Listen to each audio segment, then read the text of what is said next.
नमस्कार दोस्तों, आप सभी का स्वागत है हमारे यूट्यूब चैनल पर टेक की पाठशाला में। आज हम इस वीडियो में देखेंगे आरआरबी टेक्नीशियन 2024 में पूछे गए रीजनिंग के महत्वपूर्ण प्रश्नों को। यदि आप अभी तक हमारे चैनल को सब्सक्राइब नहीं किए तो कृपया करके जरूर जाकर चैनल को सब्सक्राइब कर लीजिए और बेल आइकन को ऑल पर जाकर क्लिक कर दीजिए, क्योंकि दोस्तों मैं डेली इसी समय इस चैनल पर ऐसे ही रीजनिंग के महत्वपूर्ण प्रश्न लेकर आता रहता हूं। तो देखिए दोस्तों, यहाँ पर हम देखेंगे तो यहाँ पर हमारे पास पहला प्रश्न क्या दिया है। यहाँ पर देखेंगे तो यहाँ पर पहला प्रश्न दिया हमारे पास, दिए गए चित्र में कितने त्रिभुज हैं। यानी कि यहाँ पर हमारे पास एक नीचे आकृति दी हुई है और यहाँ पर हमें बताना है कि टोटल त्रिभुजों की संख्या कितनी है। तो देखिए, आप यहाँ पर देखेंगे तो आपको यहाँ पर सबसे पहले एक इस प्रकार से आकृति दिखाई देगा और इसमें देखेंगे तो इसमें टोटल त्रिभुजों की संख्या कितनी है। तो यहाँ पर हम इसे अलग से बनाएंगे तो यहाँ पर कुछ इस तरीके से यहाँ पर दिया है। तो यहाँ पर हम गिनेंगे तो इसमें टोटल त्रिभुजों की संख्या कितनी होगी।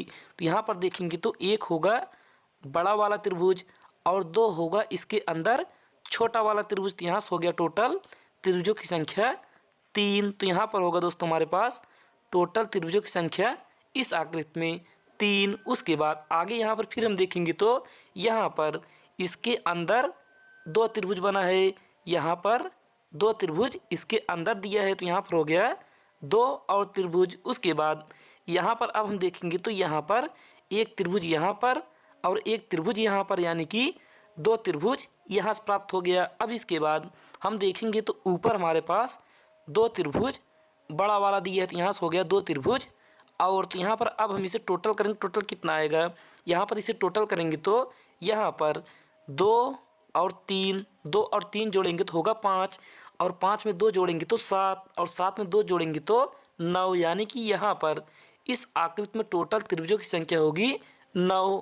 यानी कि ऑप्शन नंबर बी होगा हमारा करेक्ट आंसर, यही होगा सही उत्तर। तो चलिए दोस्तों, अगर आपको हमारा यह प्रश्न अच्छा लगा तो कृपया करके ज़रूर वीडियो को एक लाइक करिएगा और चैनल को जरूर जाकर सब्सक्राइब कर लीजिएगा। तो देखिए दोस्तों, अब यहाँ पर देखेंगे हम प्रश्न संख्या 2 को। तो देखिए यहाँ पर दूसरा प्रश्न दिया हमारे पास, यदि प्लस का अर्थ माइनस, माइनस का अर्थ मल्टीप्लाई, यानी कि दोस्तों यहाँ पर जोड़ का अर्थ घटाव है, घटाव का अर्थ गुणा है और गुणे का अर्थ भाग है और भाग का अर्थ जोड़ है, तो निम्नलिखित समीकरण में प्रश्न चिन्ह के स्थान पर क्या आएगा। तो देखिए यहाँ पर हमारे पास एक समीकरण दिया है और यहाँ पर हमें बताना है कि इस प्रश्नवाचक चिन्ह के स्थान पर कौन सी संख्या होगी। तो देखिए दोस्तों, आप यहाँ पर ऊपर दिए हुए गणितीय संक्रियाओं के आधार पर नीचे दिए हुए गणितीय चिन्हों को आपस में हम बदलेंगे। तो देखिए आप यहाँ पर सबसे पहले लिखेंगे 124 और आगे यहाँ पर दिया है हमारे पास गुणा और ऊपर दिया है गुणे का अर्थ, यानी कि गुणे का अर्थ है भाग। तो यहाँ पर करेंगे हम भागे 4। उसके बाद यहाँ पर दिया है भाग और ऊपर दिया है भाग का अर्थ है जोड़, तो यहाँ पर करेंगे हम प्लस 13। उसके बाद आगे यहाँ पर दिया है माइनस और ऊपर दिया है माइनस का अर्थ है गुणा और गुणे यहाँ पर 3। उसके बाद प्लस का अर्थ ऊपर दिया है माइनस, यहाँ पर करेंगे माइनस 36। अब देखिए दोस्तों, अब इसे हल करेंगे तो यहाँ पर कितना आएगा। यहाँ पर हम 124 को अगर 4 से काटेंगे तो यह कितनी बार जाएगा, यह जाएगा 31 बार, यानी कि 4 तिहाई 12, 4 एक्के 4। अब उसके बाद यहाँ पर आगे दिया है प्लस और यहाँ पर 13 और गुणे में 3 और यहाँ पर माइनस 36। अब देखिए दोस्तों, यहाँ पर हम इसके बाद करेंगे गुणा, तो यहाँ पर हम 13 का गुणा 3 करेंगे तो यहाँ पर होगा 39। तो यहाँ पर दोस्तों हम यहाँ पर इसे हटाकर लिख सकते हैं 39। तो यहाँ पर हो गया 39। अब उसके बाद यहाँ पर दोस्तों हम करेंगे जोड़, तो यहाँ पर हम 31 में 39 जोड़ेंगे तो 1 में 9 जोड़ेंगे तो यहाँ पर होगा 10, 10 की 0 हासिल 1, 3 में 3 जोड़ेंगे 6 और 6 में 1 जोड़ेंगे तो यहाँ पर होगा 7, यानी कि 1 हासिल हम जोड़ेंगे तो यहाँ पर होगा 70 और यहाँ पर करेंगे माइनस 36। अब देखिए दोस्तों, यहाँ पर हम 70 में अगर 36 माइनस करेंगे कितना आएगा, 10 में 6 घटाएंगे तो यहाँ पर होगा 4। उसके बाद यहाँ पर बचेगा 6, 6 में 3 घटाएंगे तो यहाँ पर आएगा 3, यानी कि दोस्तों यहाँ पर इस प्रश्नवाचक चिन्ह के स्थान पर आएगा 34, यानी कि 34 होगा हमारा राइट आंसर, जो कि ऑप्शन नंबर सी में दी थी, सी होगा करेक्ट उत्तर। तो चलिए दोस्तों, अब हम देखते हैं प्रश्न संख्या 3 को। तो देखिए दोस्तों, यहाँ पर तीसरा प्रश्न दिया हमारे पास, यक्स 15 मीटर दक्षिण की ओर चला और बाएं मुड़ा 15 मीटर चला।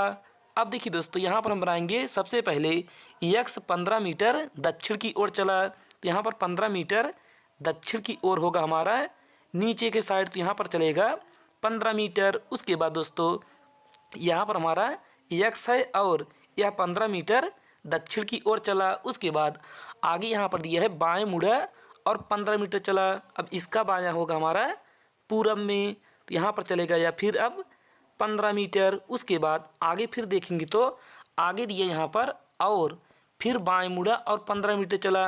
अब इसका बायां होगा ऊपर यानी कि उत्तर की ओर और चलेगा 15 मीटर। उसके बाद अब यहाँ पर हमसे प्रश्न पूछा है कि वह प्रारंभिक स्थान से कितनी दूर और किस दिशा में है, तो यहाँ पर वह यहाँ से यक्स चलना स्टार्ट किया और यहाँ पर यह हो गया इसका अंतिम बिंदु। देखिए दोस्तों आप यहाँ पर देखेंगे तो यहाँ पर आपको दिखाई देगा कि इनके बीच की दूरी होगी 15 मीटर, क्योंकि नीचे अगर 15 मीटर है तो ऊपर भी होगा 15 मीटर, क्योंकि दोनों की दूरी समान है। तो यहाँ पर हो गया 15 मीटर और किस दिशा में चला यानी कि और किस दिशा में है, तो यह होगा पूरब में। तो यहाँ पर दोस्तों हम देखेंगे तो ऑप्शन नंबर सी में यानी कि ऑप्शन नंबर सी होगा करेक्ट आंसर, 15 मीटर पूर्व की ओर, तो यही होगा राइट आंसर। तो भी चलिए दोस्तों अब हम देखते हैं प्रश्न संख्या 4 को। तो देखिए दोस्तों यहाँ पर चौथा प्रश्न दिया हमारे पास, एक ही पासे की 3 अलग अलग स्थितियाँ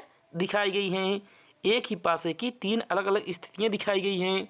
दो दर्शाने वाले फलक के विपरीत फलक पर संख्या ज्ञात कीजिए। यानी कि दोस्तों यहाँ पर हमारे पास एक पासे की 3 अलग अलग स्थितियाँ नीचे दी हुई है और यहाँ पर हमें बताना है कि दो के विपरीत कौन सी संख्या होगी। तो देखिए दोस्तों आप यहाँ पर सबसे पहले इस तरह के पासे में यह देखेंगे कि किस पासे में 2 दिया है। तो यहाँ पर हम देखेंगे तो यहाँ पर पहले पासे में हमारे पास 2 दिया है और उसके बाद हम यहाँ पर पहले पासे और दूसरे पासे को पकड़ेंगे। यानी कि अगर आपके पास 3 पासा दिया है तो उसमें आप सबसे पहले 2 पासे को उठाएंगे। तो यहाँ पर हम पहले और दूसरे पासे को उठाते हैं और उसके बाद हम दूसरे स्टेप में देखेंगे कि इन दोनों में से कॉमन सतह कौन सी है। तो यहाँ पर कम से कम एक सतह कॉमन होनी चाहिए। तो यहाँ पर दोस्तों देखेंगे तो यहाँ पर हमारे पास एक भी सतह कॉमन नहीं है। तो यहाँ पर दोस्तों हम पहले और दूसरे पासे को छोड़ देंगे। अब यहाँ पर हम पहले और तीसरे पासे को देखेंगे। तो यहाँ पर हम पहले और तीसरे पासे को देखेंगे तो यहाँ पर हमारे पास 5 कॉमन है और 1 कॉमन है, क्योंकि यहाँ पर 1 और 5 है और यहाँ पर भी 1 और 5 है। उसके बाद दोस्तों अगर 2 पासे में 2 सतह कॉमन है तो जो बचेगा वही एक दूसरे के विपरीत होगा। तो यहाँ पर 2 के विपरीत होगा 4 और 4 के विपरीत होगा 2। तो यहाँ पर हमसे प्रश्न पूछा है कि 2 दर्शाने वाले फलक के विपरीत फलक, तो यहाँ पर 2 के विपरीत आएगा 4 यानी कि 4 होगा हमारा राइट आंसर, जो कि ऑप्शन नंबर बी में दिए थे, बी होगा करेक्ट उत्तर। तो फिर चलिए दोस्तों अब हम देखते हैं प्रश्न संख्या 5 को। तो देखिए दोस्तों यहाँ पर 5वां प्रश्न दिए हमारे पास, दिए गए विकल्पों में से उस संख्या का चयन कीजिए जो निम्नलिखित श्रृंखला में प्रश्न चिन्ह को प्रतिस्थापित कर सकती है। तो देखिए दोस्तों यहाँ पर हमारे पास एक श्रृंखला दी हुई है और यहाँ पर हमें बताना है कि इस प्रश्नवाचक चिन्ह के स्थान पर कौन सी संख्या आएगी। तो देखिए दोस्तों आप यहाँ पर सबसे पहले इस श्रृंखला में देखेंगे तो यह श्रृंखला यानी कि यह सीरीज हमारी धीमे धीमे से आगे बढ़ रही है। तो यहाँ पर हम लगाएंगे प्लस का नियम। तो देखिए आप यहाँ पर 38 में कितना प्लस करें कि यानी कि कितना जोड़ें कि यहाँ पर 53 प्राप्त हो जाए। तो यहाँ पर हम 38 में अगर 15 जोड़ेंगे तो यहाँ पर होगा 53। उसके बाद 53 में कितना जोड़ें कि यहाँ पर 70 प्राप्त हो जाए। तो यहाँ पर दोस्तों हम 53 में अगर हम 17 जोड़ेंगे तो यहाँ पर होगा 70। उसके बाद इस 70 में हम कितना जोड़ें कि यहाँ पर 89 प्राप्त हो जाए। तो यहाँ पर 70 में अगर हम 19 जोड़ेंगे तो यहाँ पर होगा 89। उसके बाद अब इस 89 में दोस्तों हम कितना प्लस करें कि यहाँ पर वह संख्या प्राप्त हो जाती है। यहाँ पर हम देखेंगे तो यहाँ पर आपको दिखाई देगा कि यहाँ पर सबसे पहले हमने 15 प्लस किया, उसके बाद 17, उसके बाद 19, यानी कि दोस्तों यहाँ पर विषम संख्याओं का योग हो रहा है। तो यहाँ पर अब करेंगे हम 21 प्लस, तो यहाँ पर हम 89 में 21 जोड़ेंगे तो यहाँ पर 9 में 1 जोड़ेंगे तो यहाँ पर आएगा 10 की 0 हासिल 1। उसके बाद 8 में 2 जोड़ेंगे तो होगा 10 और 10 में 1 जोड़ेंगे तो यहाँ पर होगा 11, यानी कि इस प्रश्नवाचक चिन्ह के स्थान पर आएगा 110, जो कि ऑप्शन नंबर दोस्तों हमारे डी में दिए थे, डी होगा करेक्ट उत्तर। तो फिर चलिए दोस्तों अब हम देखते हैं प्रश्न संख्या 6 को। तो देखिए दोस्तों यहाँ पर छठवां प्रश्न दिया हमारे पास, निम्नलिखित में से कौन सी आकृति दिए गए शब्द में सही संबंध दर्शाती है। तो देखिए यहाँ पर हमारे पास व्यन आरेख का प्रश्न दिया है। तो यहाँ पर दिया है सबसे पहले धातु कॉमा लोहा कॉमा क्लोरीन। तो यहाँ पर हम सबसे पहले बनाएंगे धातु का व्यन आरेख। तो यहाँ पर हो गया हमारा धातु। उसके बाद यहाँ पर हम बनाएंगे लोहा का, लेकिन लोहा का बनाने से पहले हम यह देखेंगे कि इसका संबंध इस धातु के साथ है कि नहीं। तो यहाँ पर दोस्तों जो लोहा है वह एक धातु है, यानी कि यहाँ पर हमारा सभी का संबंध बनेगा। तो यहाँ पर धातु के अंदर आएगा लोहा, तो यहाँ पर इसके अंदर हो गया लोहा। उसके बाद आगे यहाँ पर दिया है क्लोरीन। अब यहाँ पर दोस्तों देखेंगे तो यहाँ पर क्लोरीन का संबंध ना तो लोहा से है ना ही धातु से है, क्योंकि क्लोरीन एक गैस है। तो यहाँ पर क्लोरीन बनेगा हमारा अलग से। तो यहाँ पर दोस्तों हमारा कुछ इस तरीके का आकृति बनेगा। तो ऐसा हमारे किस ऑप्शन दिया है, ऐसी आकृति हमारे ऑप्शन नंबर सी में दी थी। सी होगा करेक्ट आंसर, यानी कि यही होगा राइट उत्तर। तो फिर चलिए दोस्तों अब हम देखते हैं प्रश्न संख्या 7 को। तो देखिए दोस्तों यहाँ पर 7वां प्रश्न दिया हमारा ब्लड रिलेशन से। तो यहाँ पर दिए हमारे पास यदि वी यू का भाई है, तो यहाँ पर बनाएंगे वी जो है वह यू का भाई है। अगर वी भाई है तो यह होगा चतुर्भुज में, क्योंकि दोस्तों अगर पुरुष रहेगा तो उसे बनाएंगे चतुर्भुज में, और अगर महिला रहेगी तो उसे दर्शाएंगे हम वृत्त से। उसके बाद आगे यहाँ पर यह है यू डब्लू की बहन है। तो यहाँ पर हम बनाएंगे यू जो है वह डब्लू की बहन है। तो यहाँ पर हो गया डब्लू, और यू बहन है तो यह होगी यह होगी वृत्त में, क्योंकि महिला होगी। उसके बाद आगे फिर यहाँ पर दिया है और यक्स यू का पति है। तो यहाँ पर जो यक्स है वह यू का पति है। तो यहाँ से दोस्तों हम इस डब्लू को यहाँ से हटा देंगे। यहाँ पर दोस्तों हम बनाएंगे पति को। तो यहाँ पर दोस्तों अगर हम पति को बनाएंगे तो इसे दर्शाएंगे डबल लाइन से, और यक्स यू का पति है तो यह होगा चतुर्भुज में, और यू यहाँ पर दोस्तों डब्लू यू की बहन है तो वी की भी बहन होगी, यानी कि यू डब्लू की बहन है। तो यहाँ पर डब्लू का जेंडर अभी क्लियर नहीं है कि डब्लू भाई है कि बहन, लेकिन वह यू के साथ भी रह सकता है, क्योंकि अगर वी की बहन यू है तो डब्लू भी वी का भाई या बहन लगेगा। उसके बाद यहाँ पर हमसे प्रश्न पूछा है कि यू वी का क्या लगेगा, यानी कि तो यू वी का खाली स्थान है। तो यहाँ पर दोस्तों हम देखेंगे तो यहाँ पर यू जो है वह वी का क्या है, वह जो है यू वी का बहन है, यानी कि बहन होगा हमारा राइट आंसर, जो कि ऑप्शन नंबर सी में दी थी, यही होगा करेक्ट उत्तर। तो फिर चलिए दोस्तों अब हम देखते हैं प्रश्न संख्या 8 को। तो देखिए दोस्तों यहाँ पर 8वां प्रश्न दिया हमारे पास, दिए गए स्वरूप का ध्यानपूर्वक अध्ययन कीजिए और उस संख्या का चयन कीजिए जो इसमें प्रश्न चिन्ह को प्रतिस्थापित कर सकता है। तो देखिए दोस्तों यहाँ पर हमारे पास एक आकृति दी हुई है, और यहाँ पर हमें बताना है कि इस प्रश्नवाचक चिन्ह के स्थान पर कौन सी संख्या होगी, यानी कि दोस्तों यहाँ पर हमें बताना है लुप्त संख्या। तो देखिए आप यहाँ पर सबसे पहले देखेंगे तो यहाँ पर आपको सबसे बड़ी संख्या, यानी कि इसमें से सबसे बड़ी संख्या आपको नीचे यानी कि बॉटम में दिखाई देगा। तो यहाँ पर दोस्तों हमें हल करना है इसे इस साइड से, यानी कि रो से। तो इसे हम दोस्तों ऊपर से नीचे हल करना स्टार्ट करते हैं। तो देखिए आप यहाँ पर सबसे पहले यह देखेंगे कि इस 4 और 15 में ऐसा क्या नियम लगाएं कि यहाँ पर 44 प्राप्त हो जाए, और वही सेम नियम हम 6 और 21 में लगाएंगे कि यहाँ पर 60 प्राप्त हो जाए। अगर दोस्तों यह दोनों नियम इसमें यानी कि एक नियम या दोनों में फॉलो करेगा तो वही नियम हम इस तीसरे में लगाएंगे। तो देखिए आप यहाँ पर सबसे पहले क्या करेंगे, आप दोस्तों यहाँ पर सबसे पहले इस 15 में अगर 4 माइनस करेंगे तो यहाँ पर प्राप्त होगा 11, और उसी 11 में अगर हम 4 से गुणा करेंगे तो यहाँ पर होगा 44। तो यहाँ पर दोस्तों 44 दिया है। इसी प्रकार से 21 में अगर हम 6 माइनस करेंगे तो यहाँ पर होगा 15। अब उसके बाद दोस्तों हम 15 में अगर 4 से गुणा करेंगे तो यहाँ पर होगा 60, जो कि यहाँ पर दिया है। यानी कि दोस्तों यही नियम हमारा फॉलो करेगा। आप दोस्तों यहाँ पर यह गलती ना करिएगा कि यहाँ पर अगर हमने 15 में 4 घटाया तो यहाँ पर प्राप्त हुआ 11 और इसी 4 का गुणा यहाँ पर नहीं करिएगा, क्योंकि दोस्तों यहाँ पर यह नियम लागू नहीं होगा। क्योंकि दोस्तों अगर हम यहाँ पर 21 में 6 घटाएंगे तो आएगा 15 और 15 में 6 का गुणा करेंगे तो यहाँ पर होगा 90, जो कि नीचे 90 नहीं दिया है। तो इसलिए दोस्तों आप 21 में 6 माइनस करेंगे, उसके बाद इसमें गुणा करेंगे 4 से। उसी प्रकार से अब यहाँ पर हम इस बीच वाले में यही नियम लगा लेते हैं। तो देखिए दोस्तों आप यही नियम इस बीच वाले में लगाएंगे तो यानी कि मध्य वाले लाइन में लगाएंगे तो क्या प्राप्त होगा।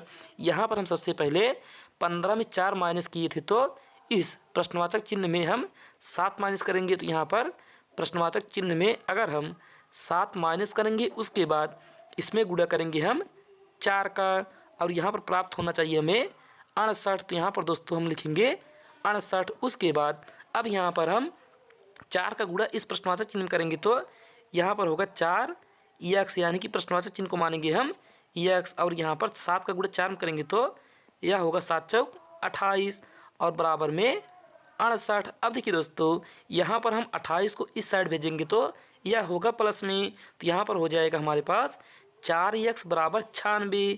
तो यहाँ पर होगा, यहाँ पर हम ऊपर लिखेंगे 4x। यहाँ पर दोस्तों जगह की कुछ कमी है तो इसे हम यहाँ से मिटा देते हैं। तो यहाँ पर लिखेंगे हम 4x बराबर 96। आप उसे जोड़ेंगे तो यहाँ पर 96 होगा। अब उसके बाद 4 से काटेंगे 96 की तो यह जाएगा कितनी बार, यह जाएगा हमारा 24 बार में, क्योंकि 4 दूनी 8 और 4 चौक 16। तो यहाँ पर x बराबर हो गया 24, यानी कि इस प्रश्नवाचक चिन्ह के स्थान पर आएगा 24, जो कि ऑप्शन नंबर सी में दी थी। सी होगा करेक्ट उत्तर। तो चलिए दोस्तों अब हम देखते हैं प्रश्न संख्या 9 को। तो देखिए दोस्तों यहाँ पर 9वां प्रश्न दिया हमारे पास, एक निश्चित कूट भाषा में SEAT को 2 लिखा जाता है और CHARGE को 4 लिखा जाता है। उस भाषा में ONLINE को कैसे लिखा जाएगा। तो देखिए दोस्तों आप यहाँ पर सिंपल देखेंगे तो यहाँ पर स्वर और व्यंजन इन्हीं का कॉन्सेप्ट यहाँ पर लगेगा। तो देखिए दोस्तों आप यहाँ पर SEAT में देखेंगे तो यहाँ पर व्यंजन की संख्या है 2। तो यहाँ पर हमारे पास दिया है आगे 2। उसके बाद यहाँ पर देखेंगे CHARGE में तो यहाँ पर व्यंजक की संख्या है 1 2 3 और 4, क्योंकि A और E स्वर होगा। तो यहाँ पर व्यंजक की संख्या है 4, तो यहाँ पर आगे दिए हमारे पास 4। उसी प्रकार से ऑनलाइन में देखेंगे तो यहाँ पर O होगा हमारा स्वर और N होगा व्यंजन, यानी कि 1 2 3, यानी कि यहाँ पर दोस्तों व्यंजन की संख्या होगी 3। तो यहाँ पर राइट आंसर होगा ऑप्शन नंबर बी। तो यही होगा करेक्ट उत्तर। तो चलिए दोस्तों अब हम देखते हैं आज का आखिरी प्रश्न, यानी कि 10वां प्रश्न। तो देखिए दोस्तों यहाँ पर 10वां प्रश्न दिया हमारा कथन और निष्कर्ष का। तो यहाँ पर हम देखेंगे तो यहाँ पर पहला कथन दिया हमारे पास, सभी अभिनेता गायक हैं। तो यहाँ पर हम बनाएंगे सभी अभिनेता को बनाएंगे हम ए से और गायक को बनाएंगे जी से, क्योंकि सभी अभिनेता गायक हैं तो गायक के अंदर आएंगे अभिनेता।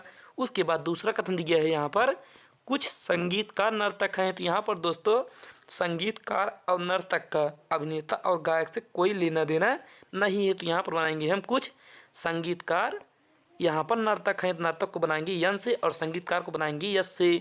उसके बाद अब यहाँ पर निष्कर्ष देखेंगे तो यहाँ पर पहला निष्कर्ष दिया दोस्तों हमारे पास, पहला निष्कर्ष सभी नर्तक संगीतकार हैं। तो यहाँ पर दोस्तों हम देखेंगे तो यहाँ पर ऊपर हमारे पास दिया कुछ का संबंध और यहाँ पर पूछा है सभी का संबंध, यहाँ हमारा पहला निष्कर्ष गलत हो गया। अब उसके बाद दूसरा निष्कर्ष देखेंगे तो यहाँ पर दिया कुछ गायक अभिनेता हैं। तो यहाँ पर दोस्तों हम देखेंगे ऊपर तो यहाँ पर कुछ गायक यानी कि कुछ गायक अभिनेता हैं। तो यहाँ दोस्तों हमारा दूसरा निष्कर्ष सही होगा, यानी कि दूसरा निष्कर्ष हमारा आंसर करता है। तो यहाँ पर हम देखेंगे तो यहाँ पर ऑप्शन नंबर बी में, यानी कि ऑप्शन नंबर दूसरे में दोस्तों यहाँ पर दिया है केवल निष्कर्ष 2 कथनों के अनुसार है। तो यहाँ दोस्तों ऑप्शन बी होगा हमारा करेक्ट आंसर, यानी कि यही होगा सही उत्तर। तो फिर चलिए दोस्तों अगर आपको हमारी वीडियो अच्छी लगे तो कृपया करके वीडियो को सबसे पहले एक लाइक करिएगा और चैनल को अभी तक सब्सक्राइब नहीं किया तो कृपया करके